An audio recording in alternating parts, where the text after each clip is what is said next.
It was in Amsterdam 2000 when a miracle started that no one could have anticipated.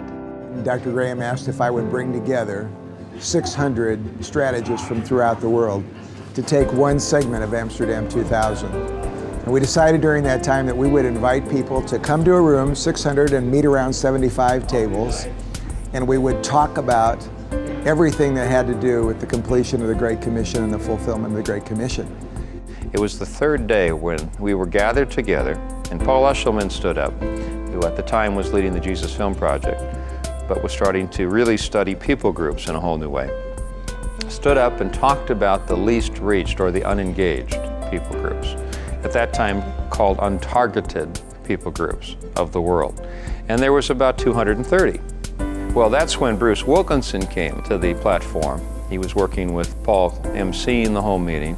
He came up to the microphone and said, there shouldn't be any untargeted people groups in the world. Just the idea that there would be untargeted people groups means we're not doing our job. I said, we lead the vast majority of the Earth's Christian army in this room. And if we decided together today, let's finish it. And there was a growing sense in the room that this is something that was deeply on God's heart, and that He had given the body of Christ everything that was needed to reach these people groups.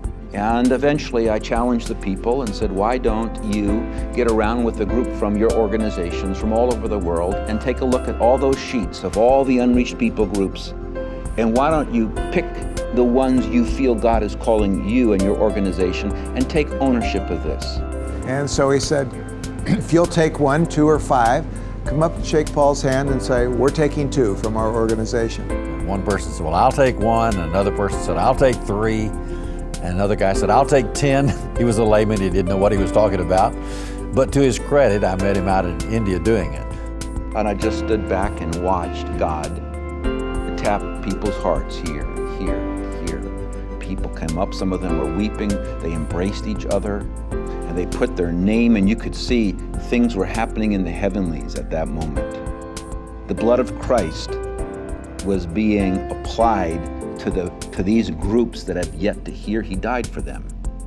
It was this electric environment. I mean, really, it was one of the most exciting moments that we had experienced.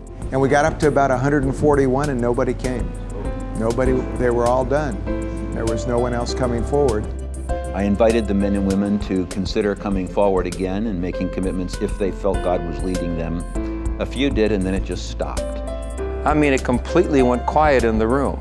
As exciting was all the euphoria over adopting them, I mean, the opposite end was the discouragement we all felt at the quiet, because it just stopped.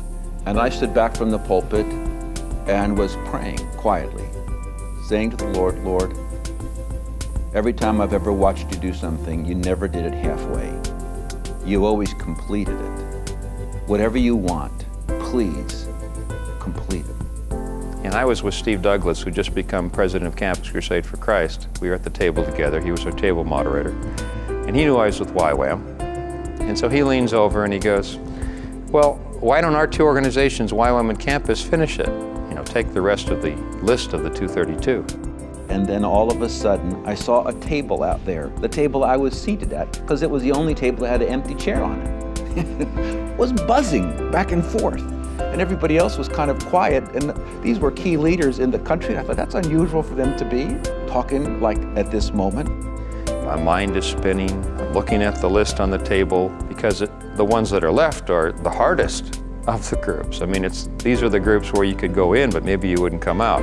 And then all of a sudden, there was consensus around this table. I was watching them, and they were nodding like this. And then somebody came up from table 71 with a note that said, Table 71 takes the rest. There was shouting in heaven. Literally. I can't imagine what the angels must have sounded like when finally the sons of men stepped up to the bat in such a way that Christ's agenda, what He's waiting to be completed, has finally become our most important finish line.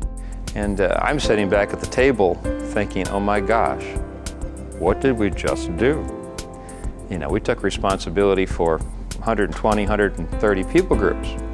I think Steve was feeling some of the same. We rallied and actually started working overtime. We worked some during the breaks. We actually met past the end of the time that our group was supposed to end. Steve and I look at each other and, okay, we committed to reach these groups. What's reach? So we're trying to grapple with what are the key elements of what we call reach with these groups. And so we just named the obvious. We said, well, first of all, we need church planting. I was at a different table, and at the break time, David Garrison, who was the global strategist for the International Mission Board and on my staff, came and said, you've got to come over to this table because something's happening. And he said, Avery, we need this. And we describe it, and he goes, I'm in. He pulls up a chair. Well, then we know we need Bibles, obviously, translated Bibles, and there were no Bibles in those languages yet for these groups. At the time, the president of Wycliffe was Roy Peterson.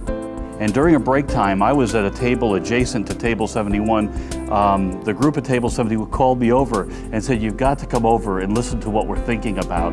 It just works like that until all of these main categories we call reach all have their leaders sitting at the table. Every session we were just building one after another until we came to a time of developing a contract with one another, a commitment that we all signed by the end of the time. And we said, is this what we're committed to? And the answer was yes. We are committed to the number 0. That someday people who do research would search to and fro throughout the earth and they would find 0 unengaged, unreached people groups.